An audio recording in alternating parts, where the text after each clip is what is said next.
Now, if I would have had the information back then that I have now, it is impeccably clear to me that the beginning of that disease, or what detonated it, was my divorce and my mother's death. Right now, I can see very clearly that emotions cause that disease. And what I needed to do was work on those emotions to cure that disease. I believe that each and every one of us has the power within ourselves to create the life that we really want. And I want to help give you the tools to make that happen. I'm Danica Patrick, and I'm pretty intense. On the show today is the cute and adorable Marcela Valladolid, and she is a wonderful chef. She specializes more in Mexican cuisine, but what we talked about was a lot to do with how that's evolved for her and her own wellness journey. We talked about relationship with the people around us. So the episode is, with a chef, but I think that we explore so many other facets of life beyond just cooking. And I find her to be incredibly inspiring, fascinating, and what's great is it shows that we just don't have to be one-dimensional. We can grow, we can evolve, and we don't have to just be a chef or just be a race car driver. We can become something else in an expanded form. And it doesn't mean we aren't who we were, but we can rewrite our story or expand on it. Please enjoy this episode today. When I finally reached out to ask if you would do this show, I was like, oh my God, we totally talked about doing a podcast together. Back when we shot The Dish, you remember? Yes, 100%. Yeah. And I was just, dude, the guests that you're getting, like, I can't believe I'm sitting someplace that maybe A-Rod sat once. Did he sit in this chair? No, I went to A-Rod.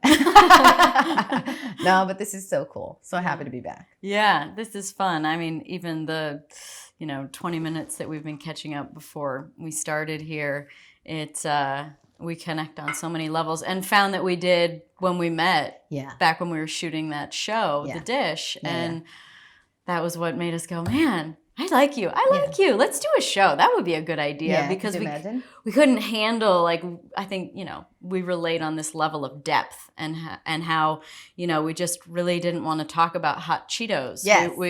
And what you could do with them. And if we liked them, we wanted to talk about, the universe. 100%. That was our conversation in the car. And I remember getting back home to, like, Philip, and I was like, that Danica, man, she gets it. She gets it. So it was a great conversation. Yeah. So how's life been for the last 2 years since we met? Life has been really good. A ton of changes, a lot of the stuff that we've been talking about, but like a ton of changes in terms of my health has forced me to completely shift in a different direction in terms of what I do with my career. But the universe is wondrous in that way, that when you have the courage to make that shift, the stuff that you're supposed to be doing kind of lands on your lap. So it's been a slow process, but it's been a good one the last couple of years. Synchronicities. 100%. So what shifted? Well, first of all, I realized what I've known, or actually just kind of started working on what I've known for the last, I'm 42, and I got diagnosed with hyperthyroid at 25. So I've known for about 15 years that my physical, spiritual, emotional health would be much more than just being dependent on the pill that they gave me, just the thyroid hormones that they gave me to supplement. But I didn't want to go down that path, because that meant I couldn't be cooking the foods that made my career. So for so many years, I ignored that part of it. And I just kept getting unhealthier and unhealthier. And then there were periods when I would just go vegan for like 6 months and kind of recover a little bit. And then a job would force me to, get back into those foods. And I just came to a point where I was like, you need to make a decision. You need to make a decision if you're going to kind of, create your life around this. And not a condition, just your life circumstance. This is what God gave you. This is what the universe awarded you with. What are you going to do with it? And I've found it incredibly easy to kind of pivot towards using my platform to speak about this and speak about health and wellness, and especially in my community, in the Mexican American community, where food is the core of everything. Like, it's not just recipes, like our history, our ancestry, our traditions, everything is centered around food and cooking. And for me to be told that I can't eat nightshades, which are tomatoes and chiles, which are the lifeblood of Mexican cuisine. Like, what the hell am I supposed to do now? Like, what am I supposed to do now? But the reality of it is that the amount of women that have autoimmune issues and thyroid issues is so massive that it's not even like a niche market anymore. Do they go hand in hand, those two, or are they separate? Yeah, no, one implicates the other. Like, having a thyroid issue means you have an autoimmune issue. Explain what that is. Hypothyroidism? Yeah. So basically we have a butterfly-shaped gland in our neck that controls pretty much our metabolism and how our body functions. Mine, I was diagnosed hyperthyroid, which basically meant that my thyroid was overacting. So I lost a ton of, it speeds up your metabolism. You constantly feel like you've got like rapid heartbeat. And that was like my life. And I felt that was just like my way of being. I was a very small person. I was like 95 pounds. And at one point, which is one of the symptoms, your eyes start kind of bulging out of your eye sockets. And one of my aunts, who's a nurse, and I had done blood work before because I felt like something was off. And this is a really common problem with women that have hyperthyroidism. It goes undiagnosed. And for a couple of years, I'd been doing blood work and going to the doctor and asking questions. And they were like, no, nothing's wrong. Your blood is fine, whatever. And at one point, my Aunt Martha, who's a nurse, she's like, your eyes look like your thyroid needs to be checked. And I hadn't done that blood work specifically. And lo and behold, I went and I got the blood work. And my body was literally working 8 times faster than what it's supposed to be working in terms of metabolism. By then I was down to like 90 pounds. So the drastic measure of taking radioactive iodine was taken, which is basically a pill that you take. And the thyroid absorbs iodine naturally. That's its job. This had radiation in it. And the purpose of ingesting it is to eradicate part of your thyroid. Now, if I would have had the information back then that I have now, it is impeccably clear to me that the beginning of that disease, or what detonated it, was my divorce and my mother's death. Right now, I can see very clearly that emotions cause that disease. And what I needed to do was work on those emotions to cure that disease. I didn't know that. I was 25. I was just like, give me the pill. Most people don't know that. Don't be mad at yourself. And we're just coming to realize these kinds of things. 100%. It's like one of the few good things about social media. Yeah. That we're getting so much information. And I feel like it's my moral responsibility to use my platform to not only share enchiladas, but to tell people. Nightshade-free enchiladas? Exactly. But to share this information, because I truly believe, and not just believe, like I'm living that life now, that the solution to a lot of these issues just lies in like emotions and stress and relationship and spirituality and detoxifying yourself, not just of nightshades, but of maybe people. Right. Right. It got to the critical point where you're like, now I can't have tomatoes. Man, I hope fast forward 30 years, we never have to get to the point where we can't have peppers and tomatoes, because you've solved the emotional problems when they happen. But that is so revolutionary. 100%. Like, how did you even come to realize that part? The what about the emotions? Yeah. And when did you realize that? I think I have a sister who's been studying all of this stuff for long before I have. And she's been like the Jiminy Cricket, who very gently and very softly has been like, you have full control. You have full control. And sometimes, and what she was trying to say was, when you make the decision, you will be able to control all of this. And that is a really freaking annoying thing to hear sometimes, because it makes you responsible. Totally. Right? Like the times that I've posted about this, people feel like I am judging them for taking medication. Or having a problem. Or exactly. And my response to my sister would be like, do you think I like being sick? Do you think I like that my hands swell up so much that I can't wear rings, or that my eyes, like, I can't open them in the morning because they're so puffy? Like, do you think I enjoy losing all of my hair? And, you know, she would just gently be like, all I'm saying is that you have full control. And it took me years for me to kind of absorb that and understand that. And I think the process of yoga, and I don't mean the asanas, I don't mean like being in the studio, like, and like the poses, like that's a huge part of it. But reading about what yoga means, just like in general, that has really helped me understand that the journey inward is going to help me resolve and control all of these issues.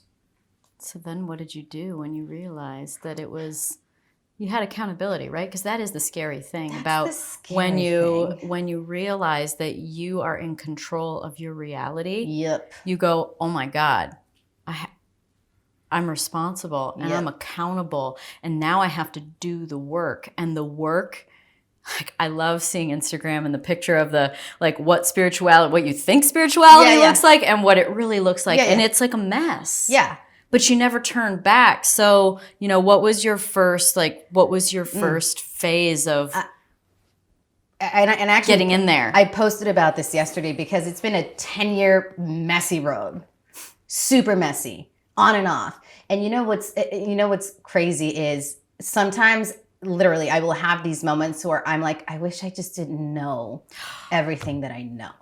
I want to go back to not knowing. I have those moments where I'm like, I wish I didn't just read this paragraph in this book right now, because I don't want this responsibility. I don't want this accountability. Like, because it was more simple. It was so much more simple. It was so much more simple to just not know that we have that power, that we are accountable, that we can control it.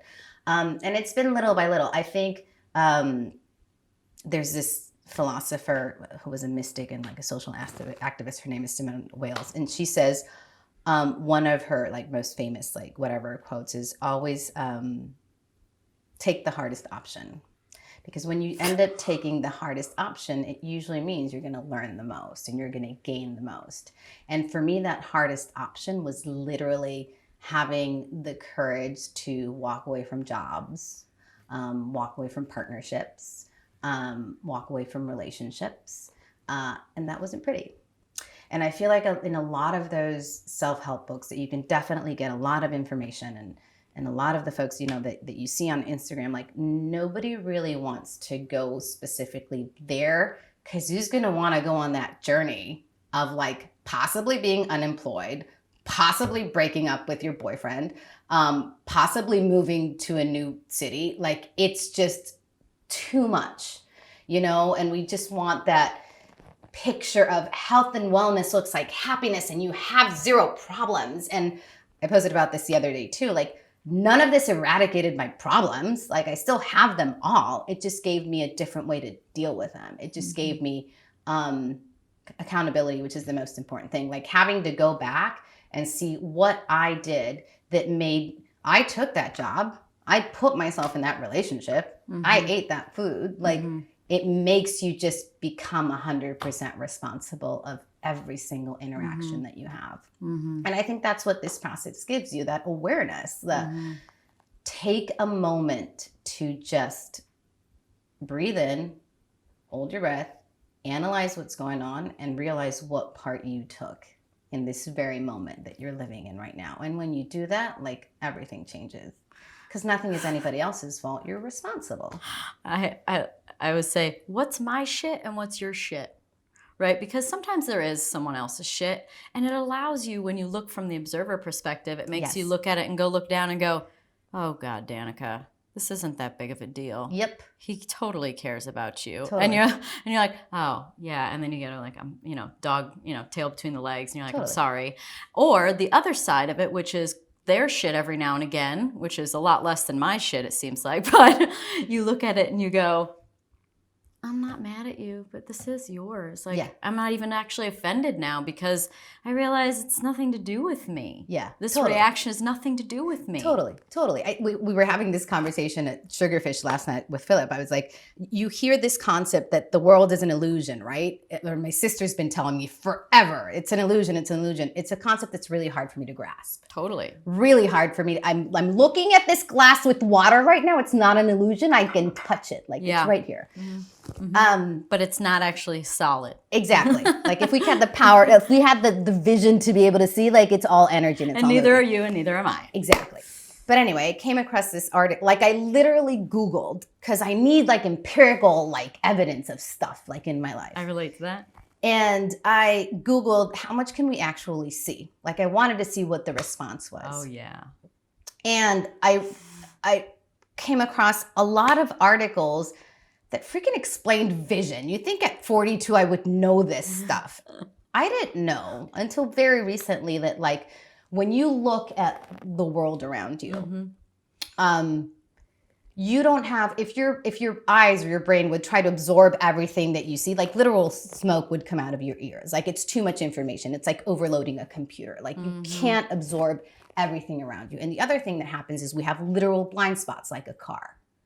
So what you actually take in is just the important information. So what fills in like everything else and those blind spots? What fills it in is your filter, your life experience. Like your trauma, your experiences, whatever. You fill in those blanks, right? Yep. So that for me was like, oh, so that's what they mean when they say the world is an illusion. Like we're literally, each of us individually are filling in those blanks. So it makes it much easier for me to understand that the world that you are seeing in front of you is completely different than the world that I'm seeing in front of me.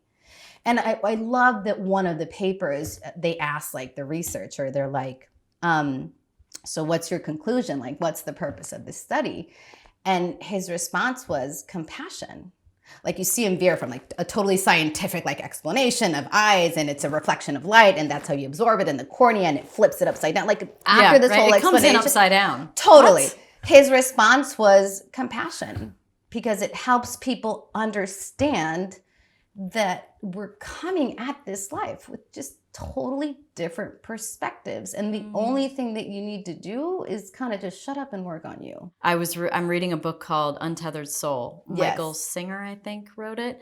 But Untethered Soul. And it's talking about how if you can, the things that come in, so this is kind of a play off of, you know, we populate our world based on through our lens, that it also is part of the memories play into it so much in your past and history. So, you know, the idea is that as you're driving along, the example given, you're driving along and things just come in and they just flow through you. There's nothing really that registers or causes a reaction. It just comes in, comes out, happening. You're just driving along. But when you have a memory, you see this like old blue Chevy truck, you know, and you're like, oh, the blue Chevy truck, my boyfriend, and then that, and all of a sudden, like, you're stuck on the blue Chevy truck, and like, you don't see anything else. And so it's talking about how your memories then pull information from your reality and distract you and make things stand out more. And create your world, basically. They create your world. It's like when you have you ever had like something you're worried about and then all of a sudden you're watching TV and it's like all you see is stuff about that? Or pregnant people when you're pregnant. Yeah, and you're like, everything is about pregnant. Yeah, totally, 100%. I was having this conversation last night with Philip and like he was having trouble like grasping like that idea, right? And I was like, it's like, for example, if you're like walking in the mall and you see a woman hit her kid, right? For all of us, that's a horrible thing. Like you want to, or for maybe 99% of us, like 99% of us want to jump in and tell her to please not hurt the child. But how you metabolize or how you internalize that scene is completely dependent on your life experience. Did your mother hit you? Did you hit your son that morning? Was there trauma? Are you a social worker and you see this every day? So you want to approach it with compassion. Do you feel compassion for the mom because maybe you've been at that point where you hit, you know what I'm saying? And I was like, the only way that you and I, Philip, could approach that, because his argument was like, that's a bad thing here and in China. It's always going to be a bad thing. And I was like, yeah, but how you metabolize, like the only way that you and I are going to see or internalize that scene in the exact same way is if we approach it with amnesia. You know, if somebody takes Try that, people. Right, and scrubs it of everything, that's the only way we're going to have like an identical life experience. But that's like, that doesn't happen, you know? Sometimes I wish I could do that. Like, sometimes I wish I could, like when my son Fausto, I get an email about, I get 700 emails a day from his school. It's insane. But like if I get one for like a missing assignment, like I wish I could approach him with amnesia. So I could just approach him and ask him like, okay, kids, so what do you need? Like, what's missing? Instead of being like, well, you didn't do it last week and I told you to. Like, if I could just erase everything that I know about. Start over. Just start over in that moment. Yeah. I could be completely subjective and just be like, what do you need in this moment? And I think that's another aha moment that I have. That's what they're talking about when they're talking about living in the now, which sounded so like such not bringing your shit with you. Exactly. Approach everything with like amnesia. So basically. What kind of shit have you realized you carry along, like patterns or things like that? Oh, I'll give you a really good example. My last argument with Philip. I don't know if he's gonna be kosher with me sharing, but I won't say exactly what it was about. But I wanted to go like on this yoga thing because I'm obsessed at the moment. And the reason I am with Philip actually is because he is the opposite of the macho male prototypes that I grew up with. Mm-hmm. Like in my mind, you usually either repeat the pattern or you do a 180. Right. And I repeated in my all of my relationships before Philip. And then I had like this crises. I did a 180 and I looked for a nice human, which was him. Mm-hmm.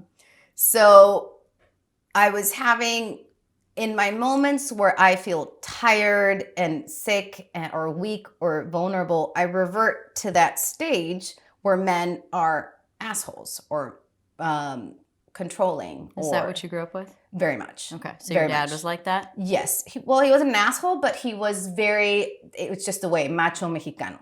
What he says goes, and there's no conversation. There's really no communications. There's rules and you follow them. And it was very military. Mm-hmm. Like I would have to get up at 6 a.m., clean my room, do bed, sit like nobody could ever be sleeping in his presence or sitting. Like you always had to be doing, cleaning, reading, whatever, no TVs, nothing. So that was my life with my dad. And honestly, like he's my biggest teacher. Like the reason I've been able to accomplish a lot is because a lot of that. So it is what it is.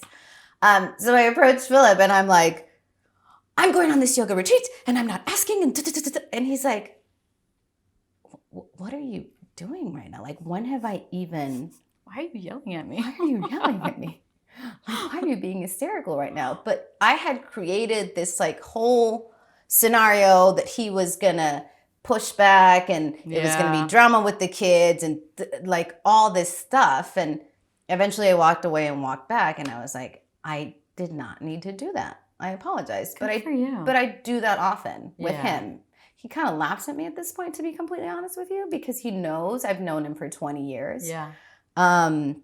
But I definitely go back to that. It's like in my DNA. It's like I can't scrub that one off no matter how much yoga I do. Like my automatic sometimes response with men is very much like, you're not going to tell me what to do. Yeah. And nobody's really telling me what to do. That's all in my head. I mean, sometimes it's familiar. Anyway. It's just a familiar pattern. Totally. It's like I grew up with, I've done, like we were talking about when we sat down, the amount of self-help therapy, self-improvement work I've done this year has been off the charts. And so, I have cried so much the first 2 months of this year. Good. And my word of the year is feel. So, like, because I've realized that for me, I don't have like a lot of feminine energy to me. It's like the go, go, go. Like I relate to my dad called us at 8 a.m. every day in the summer, woke us up, don't waste your day, do something. Totally.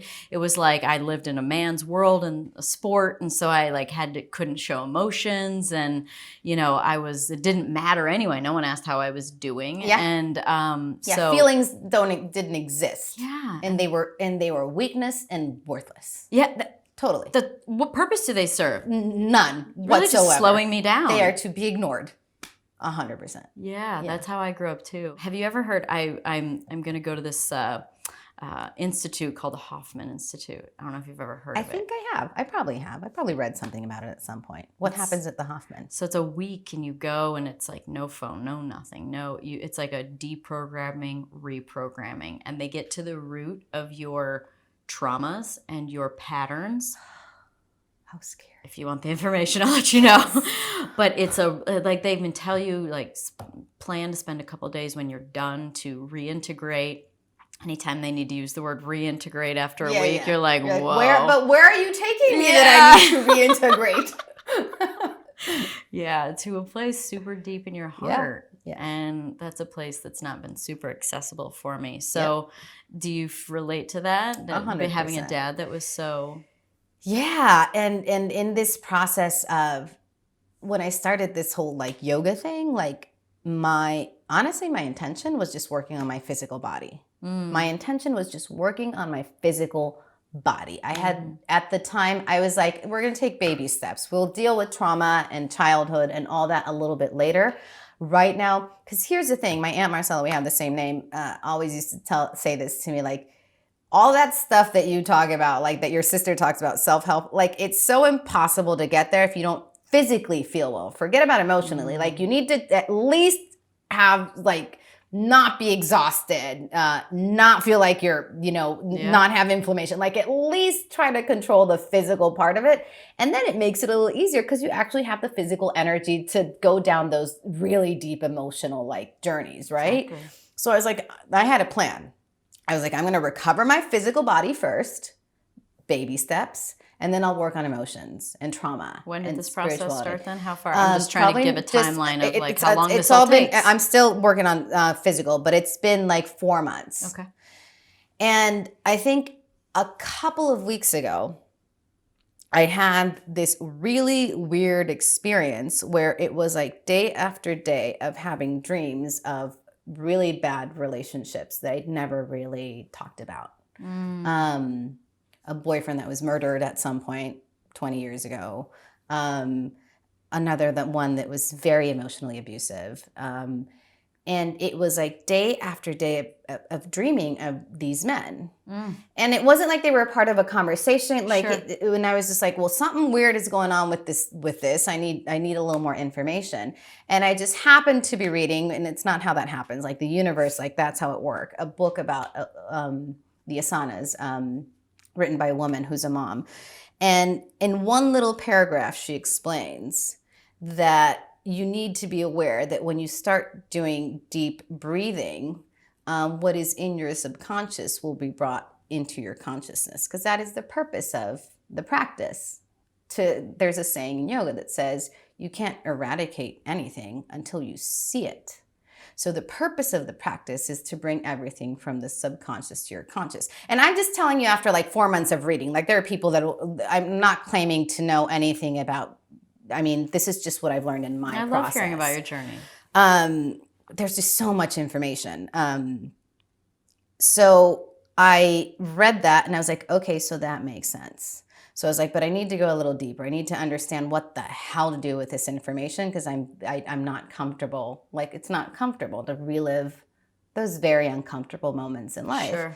And I was at a yoga retreat the week after, and I went up to our instructor who was reading from the sutras, a beautiful book. And afterwards I told him my experience, and I told him what happened. I was like, you just need to tell me what to do with this. Like, I just need instruction, because I don't know. Okay, the memories came from the subconscious into my consciousness. Like, tell me what to do. And he thought about it for a second. He's like, your awareness is enough. You can stop there. Your awareness is enough. Keep doing that. Yeah. I was like, thank you. I don't want to do like any weird things right now. He's like, keep doing the exercises, keep doing the breathing, just see it for what it is and let it go. And it kind of just happened that way. Like it was brought up, I saw it, I talked about it, and it's kind of there, but it's no longer something that takes me to a kind of anxious, nervous, kind of fight or flight sort of state. So just by seeing it and recognizing it, well, what was the thought that helped transform it into something that wasn't so emotionally loaded? I think it's just having that conversation. Just talking about it. I sat Philip down. I was like, I just dreamt with like whatever. And I told my sister and I told the teacher. Like I just had conversations with people about it. And that was enough for me to just bring it up to where I could see it, where I could speak about it. Because honestly, I think there's just so many things that exist in our brain that we don't realize that we've never verbalized. And I think I realized that I'd never had a conversation about that guy that was killed. And I'd never had a conversation about that other guy that made me feel like I was an absolute slut in the whole time in our relationship. Like I never really told anybody about it. It's so alive in your brain that you think that maybe you did have that conversation with somebody at some point, but I think it's brought to your consciousness so that you can let it out. I do think that there's some kind of magic in saying things out loud. Like it's like it's not only held in the subconscious but also in the energy body too. And so those are like the feeling. Like I don't know about you, but sometimes I have things resonate in my body before I recognize them in the mind, which is really freaking annoying. Yeah, the somatic response to like anything, 100%. Like to the point where you can't eat. This isn't like super common, but it's happened a couple times. And so I think to myself, the first time it happened, I was so confused. And then after that, you get a little more familiar and you're like, buckle up. What am I pushing down? What's going to come up? But there's some kind of an alchemy going on when you get it out of you. It's like as if it's like just taking it out of you. Like the words are part of it. Yes, I believe that 100%. I went to a long time ago. I think that place actually started my journey. It was like a retreat, but all of it was centered on the fourth step of AA, which is basically I don't know what it's called in English, but it's basically when you get everything out, like your life story. It's like a confession. Okay. Like a purge or something. Purge, confession. Yeah. And for literally 2 days, this is crazy. I don't think I'd ever shared this like publicly before, but for 2 days you are writing. And I wasn't a journal keeper. Wow. I've never been a journal keeper. I need to work on that. But for 2 days, you write down what you remember from the moment you were born to the moment that you were standing there in front of that person. Oh my God. Because you get assigned a person. And you write, but you write everything down. Everything that you can remember. And I'm not necessarily talking about, I went to trip to Disneyland. No, I'm not talking about like the bad things, like the things that you think caused trauma, the things that you think shaped you, the things that you think need to be dealt with, basically. So it was like, there was a lot of writing. And after you write it, you read it. You never sleep, you never eat in this whole process. For 2 days? Yeah. A little extreme, I know. Wow. But. And you did this? Yes. Oh my God.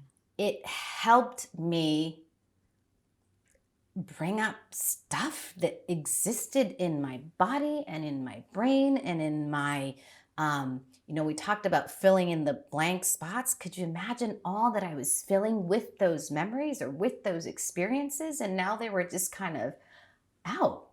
And it's a huge release. I mean, I don't consider myself like a practicing Catholic anymore, but I really do feel, and I've never honestly believed in confession, but I feel that in theory, like the practice of it, I think that's the purpose of it, to release you, like you said, of this almost somatic response that we have to life. What do you do now as a parent to try and mitigate the damage Because you know you're going to cause a little, because nobody's perfect, because we're human. And we talked about that. There's so much awareness that the awareness is almost crippling. Because there's so much awareness. That's the going back to before where it was simple. Like you just went about your day and you just... There's so much awareness. Fed them tamales and everything was fine. And I started doing all this work when my teen was already a teen. So could you imagine me going back on like 12, 13 years of like, oh my God, everything I did was wrong. What'd you do? I think Kelly Ripa said, which I think is brilliant, that like kids are like pancakes. You ruin the first one and then the rest of them come out okay. And I didn't ruin him because he's actually a great kid. But a lot of this process is also just being very kind to yourself and compassionate to yourself. And understanding that it is just the human condition, even if you grew up with like Mother Teresa. To be a healthy adult, you have to go through the process of unlearning to have ownership of yourself and your life and your emotions and your spirituality. Like all of us have to go through this process of unlearning. Nobody escapes that. Nobody. People can die without going through it, but to get to this place that we're trying to get to so hard, the process of unlearning has to be a part of it. And I'm aware of that as I raise my children. I am aware that they will have to go through some sort of process of unlearning all the shit that I passed down to them. Like, I'm doing my best. Yeah. And I say this to moms all the time because they write to me all the time. And I say, do you love them? And the response is always yes. And I was like, that's all you need to do at this point. Yes, educate yourself, read, be compassionate, be kind. Like, but do you love them? That's enough. And I think that's sometimes I just need to look in the mirror and say that to myself. Do you love them? Oh my God, more than life. More than anything. Yeah. I mean, just the fact that and I say this to them all the time, the fact that you're even reaching out means that you're aware that there's a part of you that wants your kids to be healthy and happy and strong, and that's enough. Like, that's enough. Just love them and try to educate yourself, but that's enough. But definitely, my two little ones are definitely growing up in a different world than I was. They sing mantras, they light the incense, they do breathing techniques, they know yoga.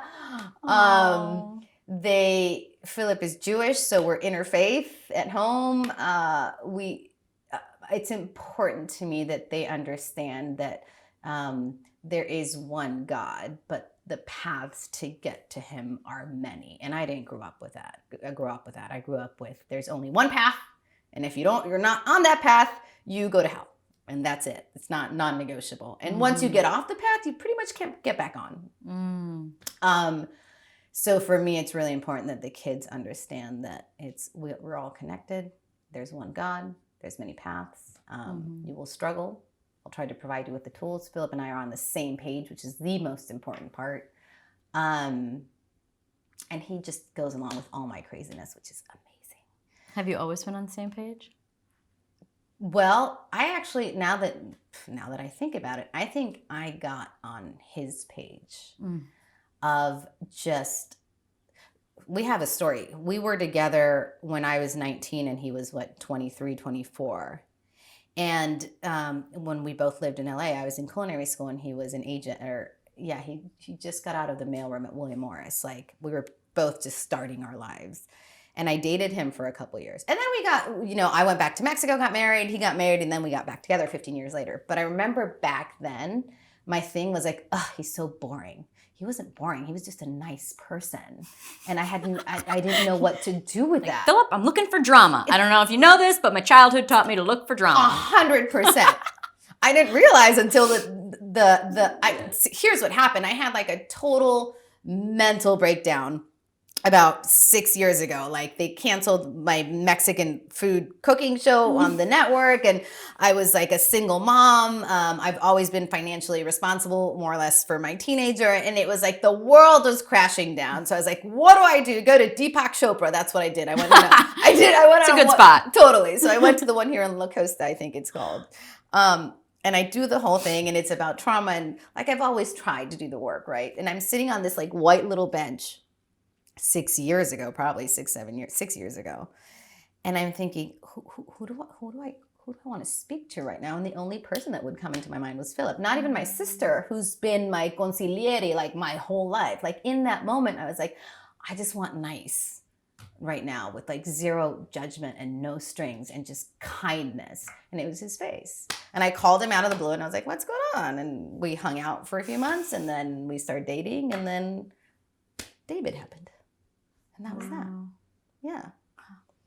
Have you thought more into like soulmate, twin flame, kind of like that whole world of the people that are in our life? Like I had met Aaron in 2012. Yeah. But we didn't get together until end of 2017, like 2018. Yeah. But I wouldn't have been ready for him then. Yeah, I wasn't. You know? I get that. I wasn't ready. Like if we would have been together back then, yeah, I would have ruined it. I would have messed it up at some point. I would have too. 100%. I was not.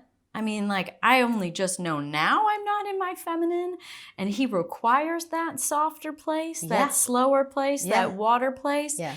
And I am trying like hell and still sucking at it. Yeah. And I wouldn't have even known what that meant back then. Yeah. And it would have been a total disconnect. Yeah, but you're aware, which is the difference. Yeah, but these people, they're in our life for a reason. I think so, 100%. I also believe with every fiber of my being that what brings us together, what brings you together with whoever your partner may be, has a lot to do with your dysfunction and a lot to do with like your trauma, your past experience. Yeah. And that's why they say whatever's like really super cute and attractive about your partner eventually becomes like the most annoying part of him. But that's just because what drew you to that person was what you were lacking, or that stability. But eventually you have to meet in the middle. Like you both have to work on, like Philip, I'll give you an example. I'm a freaking mess with my finances. And he is like, you know, perfection when it comes to solid spreadsheets, Excel, like the whole thing. He's got a 10-year plan. What sign is he?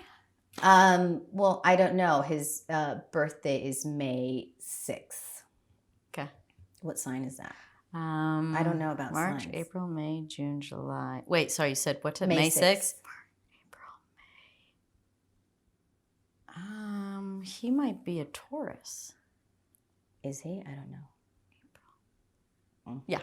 Which is super steady and super methodical, almost slow. That's him. Just salt of the earth. So in the beginning, that's like huge because he's like, don't worry about it. I'll just take care of your stuff, which is great. But then like life happens and those conversation happens where he starts like asking me about it and I get really uncomfortable. So the purpose is not to have your partner fill that void, or maybe it is a little bit in the beginning because that's what makes them attractive, but to do the work, to learn from your partner so they're not filling that void.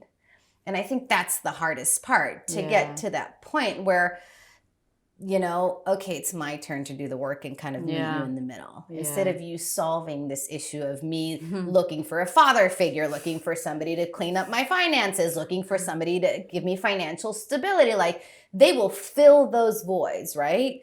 But that's my feeling, like that if you don't work on either the financial independence or resolving the issues of that you feel that you didn't have a father that was present, like if you don't deal with those issues, I feel that eventually becomes what destroys your relationship.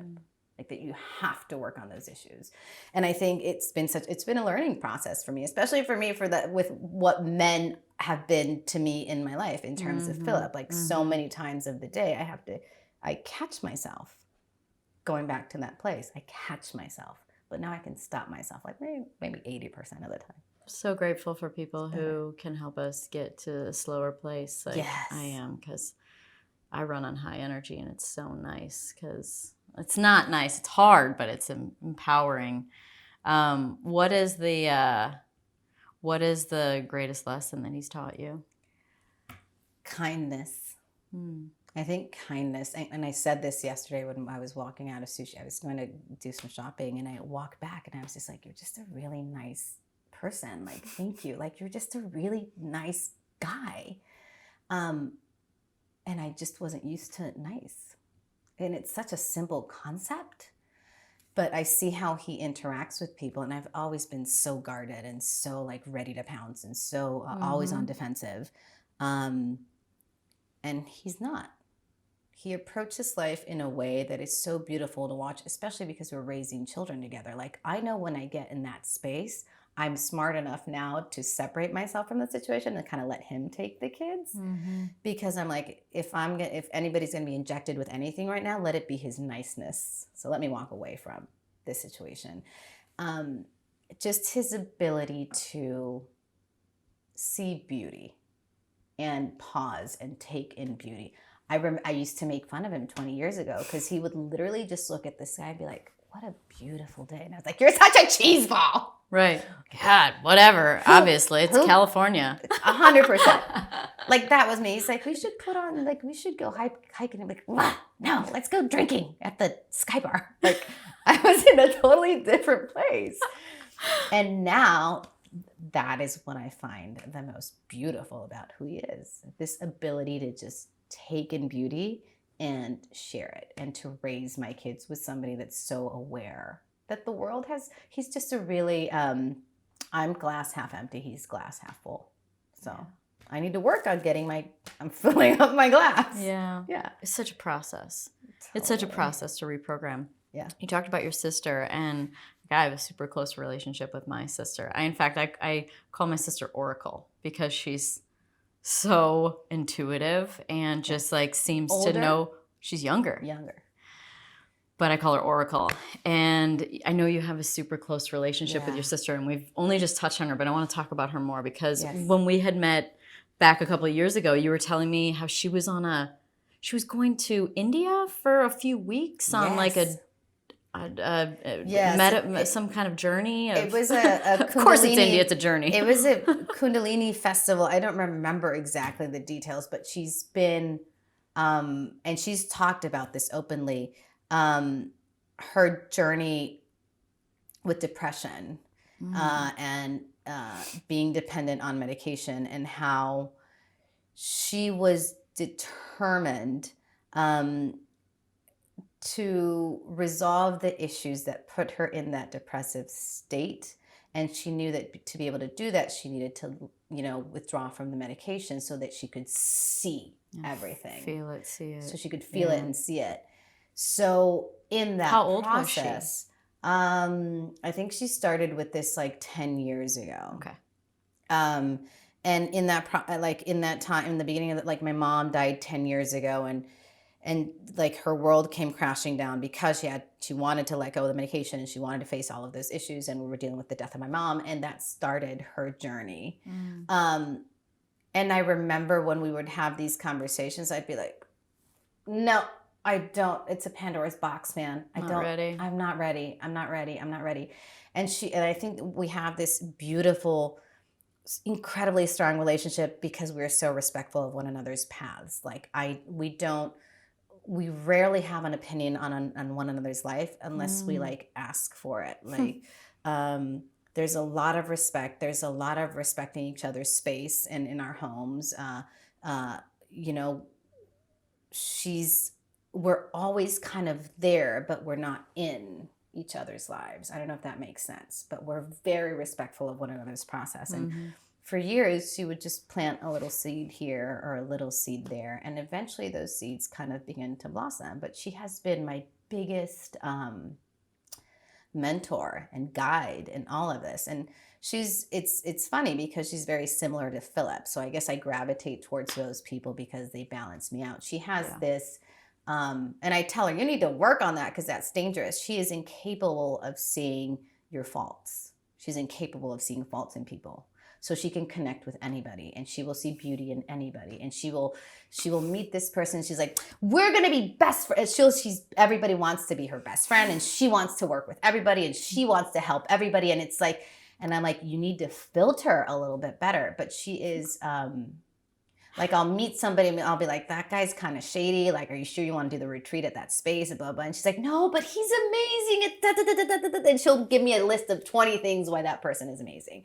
And that's like her magic. Like, that's her superpower. Like, she sees beauty in everyone, no matter, like, she's done a lot of work like inside prison. So she's able to see beauty, even in those scenarios. Like, she's able. It's a beautiful thing to be able to do. And in the moments where I wasn't able to see beauty in myself, she was that person that would constantly be like, you are this, you are that, you are that. Because I've had those moments where I'm like, there's nothing good about me. Nothing. Not a thing.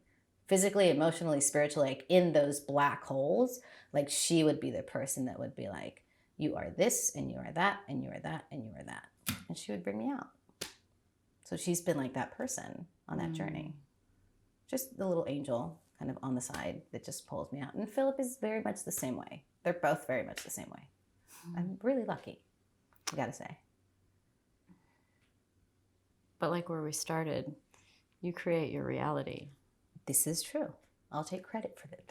Yeah. Yeah, I chose those people. Well, I chose Philip. I didn't choose Karina. What do you think about that? As far as like chose those people? I mean, I'm sure being in the more Eastern philosophy, we yoga decided before that we were going to take this journey together. I do believe that. And I'm beginning to try and absorb that concept, that there was a before. This kind of brings me to a thought that I just had about how you grew up and how you live down in San Diego with, you know, people you grew up with and like your people and family and how important family is to you. And so this might be relatable to people listening who are perhaps on a similar journey where there's an evolution of belief. And so how does that show up in your world where maybe you do have this concept now of reincarnation or, it's hard, you know, souls reincarnating and soul contracts or, you know, how does that show up in your world? Does it even, I guess, is the first question. Popes love Mexico because we are the most devout people. Right. The most devout people. Like, whatever Pope is in power, he will come to Mexico like 3 times a year because the crowds are massive. Like, and I grew up with that. I actually went to see Pope John Paul in Breckenridge, Colorado when I was a teenager. Yeah, I saw him face to face. Wow. But anyway, it's really, really hard. It's really, really hard to make that shift, to open. And the way that I remember when I started doing yoga when I was like 25 years old, because that's kind of when I got into it, but it was just for like the physical part of it, right? I'd done gymnastics. It looked really interesting. Like I could do this. It's a nice workout. That's why I look did good it. doing it, whatever. I wanted to look like a yogi too. 100%. I just wanted to look like a yogi. And back then, like that was like taboo. Like even yoga? Oh my gosh, you have no idea. You need to come down to Tijuana and hang out with me. But even still, like I remember my sister had like a Buddha in her home, and it was like some of her friends or our friends who were really conservative was like, why does she have a Buddha? Like it was like a thing. It becomes like I said, you're getting off the path. There's only one way to God, and there's a very specific road to get there. And if you get off that road, I can't get married again. Exactly. I can't get married again in the church. Like I got divorced. I'm supposed to go to hell now. Like it is what it is. You're too nice to go to hell. I'm not gonna. No, you're I also not. believe heaven and hell are here, but anyway, that's a whole I agree with that too. We can talk about that if you want to. Totally. I agree. But anyway, I feel like it's all in educating yourself. Once I started doing a little bit of reading of why priests aren't allowed to get married, or how so many of the passages in the Bible are actually just repetitions of things that existed in like ancient Greece or ancient Egypt, or this whole idea of Jesus being born from a virgin. One of our Aztec gods, the feathered serpent, it's the exact same story. Same for Osiris in Egypt. Like, if you just Google it, like this is not me being a part of like a satanical cult. Yeah. Like this is me just educating myself empowering on the roots, empowering myself on the roots of my religion. You just realize that it's just much bigger than you know what we're taught growing up in terms of in my personal experience, the Catholic faith. Yeah. There's just too much. There's other religions, there's other ways, there's other paths, there's other, and it's all out there for you to read and Google. And I think there's so much, there's truth in all religions, and none of them are the one, right? Like they're all the one and not the one all at the same time, right? There's I think there's good and there's bad in all of them. Totally. I actually read it's kind of like a person. No, it's totally. good and bad in all of them. And that's why I love this whole, like I said, I'm trying to read as much as I can to understand as much as I can, not about the yoga like the asanas, but the yoga life. And if you were to like bring it all down to like reduce it to like one sentence, it's just like do good and be good. Be kind, right? That's be it. Philip. Be Philip. Be Philip in your next life. No, but like that's just it, man. Yeah. Be inclusive, be kind, be compassionate. That's whatever your religion may be. So what are we here for then? What do you think? Have you thought about that? That's way too deep. Geez, what are we here for? Well, if you connect to, all these Eastern ways of thinking, we're looking for ascension. And on whatever trip we're on, it's just like we're trying to get closer and closer, and that's why we have to do the work. And I like doing the work. It's taken me to some really, really uncomfortable places, but I feel that I've become a better mom for it. So just that reason alone is enough motivation for me to do the work. I know it should be about me and me empowering myself and owning it and controlling my health and my spirituality and my emotions, but I've seen what it has done for me as a mother. And I think that's been a big motivation for me. That's inspirational. Yeah, it's been motivational. It's been, because I know that sometimes we're not willing to do the work for ourselves. But when you're a mom, you're willing to do anything for that child, anything. So in those moments where I'm like, I cannot do this right now, they're the ones that are like, get your ass up and work on whatever you need to work on right now. Yeah, for sure. So what comes next then in this evolution of, Marcella the chef? Wonderful things. Well, I'm writing a kids cookbook, which That's so great. Super excited about. That's awesome. I partnered with Little Libros, who's helmed by Patty Rodriguez, who's a Latina, a small publisher, and she writes these like beautiful books about the icons that I grew up with in Mexico, that if I were to name them, you would have no idea who I was talking about because they're full on like Mexican, but like lucha libre and stuff like that, and just really cute stuff that I grew up with. Anyway, those are the books that I've been reading to my kids for the last 3 years. Oh, man. And she approached me and she was like, do you want to do a bilingual kids cookbook? And I'm like, where do I sign? That's cool. 100%. So, because of all of this stuff that I've kind of been reading and researching, and I really wanted to center on this theme of the Tree of Life. Yes, because I love the Tree of Life. Love that it symbol. exists in every culture and every religion, and it's so. I mean, some people believe that the secrets to like our genetic code are hidden within some of the interpretations of the Tree of Life, and there's just so much beautiful information about it.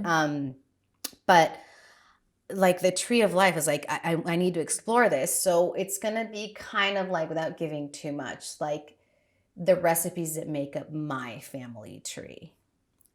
So we're going to go down a little journey, and we're going to be collecting recipes from my family members until we build that family tree and all the significance of the family tree and the Tree of Life. And, that's the theme of the book. Like, I want it to be deep. That's cool. I want it to be deep and meaningful. And layers on layers there. Well, I mean, as a Latina, we're living in this moment right now where a lot of us feel like we need to kind of cancel out our culture to not receive any hate. Like, it's almost like assimilation is coming back. It was gone for a while, and it's kind of coming back, which is horrifying and really scary.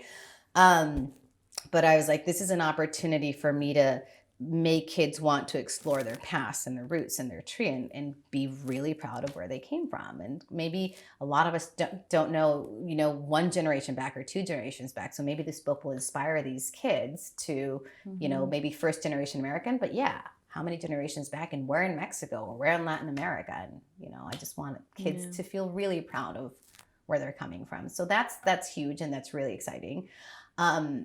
Because the universe is incredible, I keep getting approached to do work on all of these healthier versions on the foods that I grew up with.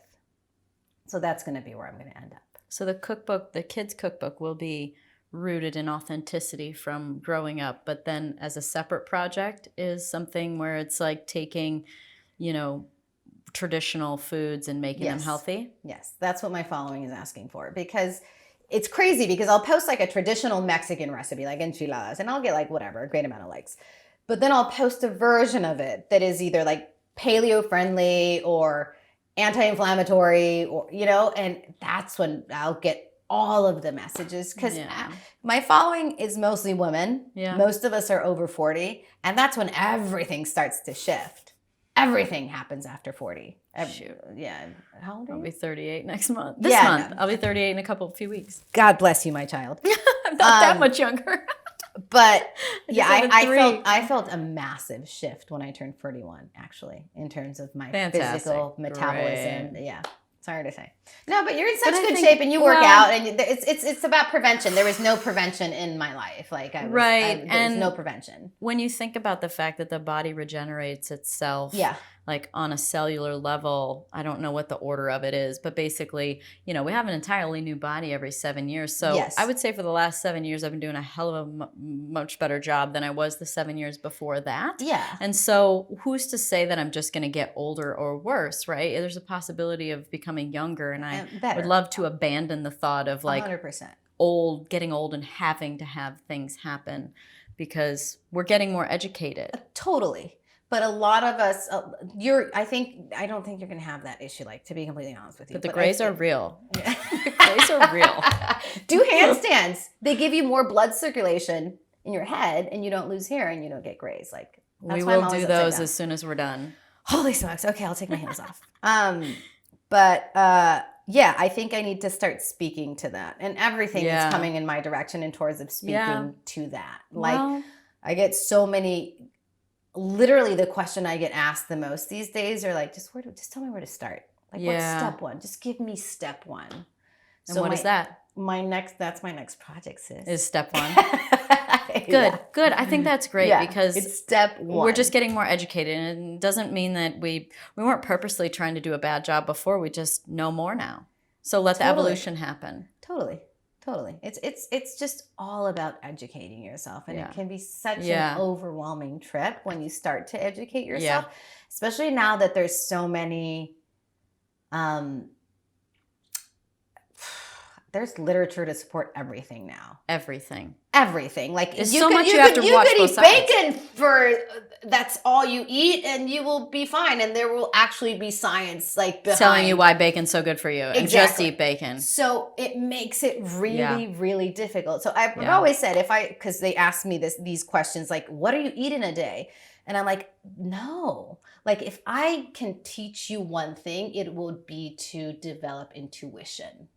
That would be my gift to you. Develop intuition and that's what's so great about yoga. If you go inside and you detox so much to the point where it's not your addictions screaming, familiarity, but your actual body asking for touch or sunlight or a protein. Like, if you get to a point where you then that's my personal goal, to detoxify so much of like stress and food and chemicals and toxicity that I'm able to hear my body again. Because I've always been very in tune, but for the last 10 years I've been sick. So I completely, it's like I can't hear it. All I hear is the addiction, the cravings, to drama, to sugar. Like, that's what you hear. That's what's screaming. But that would be like, if I could find the formula to teach intuition, which is what I'm working on right now, that's eventually what I would like to teach. Like, they say that if you're so in tune with your body, like, you don't even, this is too much information, but you wouldn't even need like a tampon. Like, your body would tell you when you're going to get your period. You know what I'm saying? Yeah. Like, that's how in tune as humans we have the capability to be with our bodies. But we're told, if you have a headache, take an ibuprofen.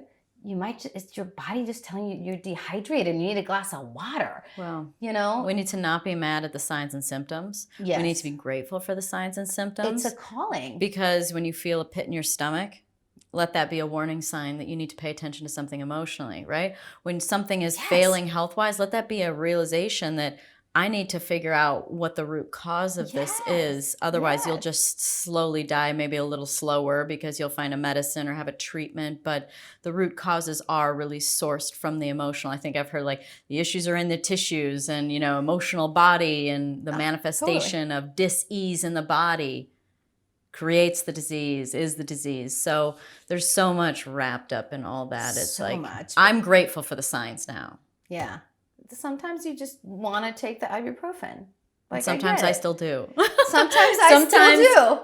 And I think medicine has a wonderful place for trauma. Yes. Like if something happens, an accident, something with you break your leg, or if the U.S. is #1 in the world when it comes to trauma. Like, we resolve. Like a quick illness. Yeah. There's the medicines have their purpose for sure. Or you know what? You have a headache and you have a meeting to go to and you're like, I just need to be clear. And so there's a place for it for sure. There's a place for all of them. I'm not even excluding any of them. There's a place for all of them. Agreed. And thank God for modern medicine. But the consistent treatment with them is kind of, I think, more what we're talking about. Yeah, I think when my mom died and I was looking for spiritual guidance pretty much anywhere I could get it, because when my mom passed, I came to the conclusion that the religion that I grew up with wasn't giving me any comfort. So I was like, I need comfort right now. I need grace. I need love. I need something. And the religion that I grew up with, as it was structured for me, wasn't giving me anything. It felt like a cold cement, like, floor, and I needed like a warm blanket in front of like a fireplace sort of thing. So I went out and looked, and one of the conversations that I had, and this is eventually going to tie back to the medicine, I promise, but I sat down with a Lama Rinpoche, a Hindu priest, I guess, and he told me this little story that the biggest shock that he had when he came to this side of the world was the amount of pills that were offered to him upon any symptom of anything. Like, he was like a 40-year-old man that had never even probably taken ibuprofen. He would take like his teas or whatever. And he was like, I have just been so surprised at how people pull pills out of their purse and offer them to me for every symptom that I have. So I think we're totally just kind of conditioned to believe that it resolves. They resolve. That's the micro level, but the macro level is like, we want everything fixed quickly. Yeah. And guess what? You've been talking about how long you've been on this journey. I've been on this journey for years and years, and it is a journey. But like you said, that's the point. If the point of life is ascension, then the point of life is the journey. And like, don't be so mad at it, and don't be scared of it. Like, it is the point. Totally. I got a message the other day from a young lady that was like, aren't you so angry that you have to do all this work, that you can't eat tortillas and you can't eat da. And I thought about it for a second. I was like, and my response was, I was angry for a while, but I've been able to turn it around to work for me, even professionally. Like, and that's where you have to turn those incredibly uncomfortable or difficult situations. You have to try your best to turn them around and make them work for you. Like, that's the process. Well, look, now you have something unique to offer, which is, a healthier version of these foods. Like, now you have a niche, right? Like, just be yourself. You'll find a spot. Yes. Yes. And that's I think the secret to being truly inspiring. It's not really doing, it's being. Ooh. It's just in being. If I just have the balls to be Marcella, that's going to inspire somebody, because I'm living in authenticity. I'm just being me. I'm just inhabiting my body. I'm just being. And that's enough to inspire, And I've learned that the hard way, that when I try so hard and to do what this other person is doing, and I'm really just be, man. If you just have the courage to be, that's enough to like make people want to like gravitate towards you. Like, I've seen it happen in real time in my life. It's helpful. That's beautiful. I can't think of a better way to end it. That's so great. Handstands. You're so awesome. Thank you, Marcella. I love you, my friend. Thank you. I love you. Thank you for having me. Thanks everybody for listening to the Pretty Intense podcast today. I hope you enjoyed it. If you like what you heard today and you want to hear more, please click on the subscribe button.